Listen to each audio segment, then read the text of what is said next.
পৌষ মাসের পয়লা উপলক্ষে আমি আজকে পিঠে বানিয়ে দেখাচ্ছি। প্রথম আমি গোবিন্দভোগ চাল আমি ভিজিয়ে শিলে বেটে নিয়েছি।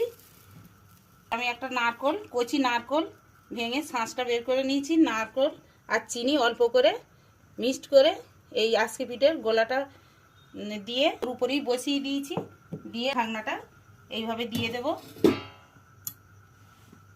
এবার আমি ঢাকনাটা খুলে নিয়ে বন্ধুরা আমার আজকে পিঠে রেডি। দেখুন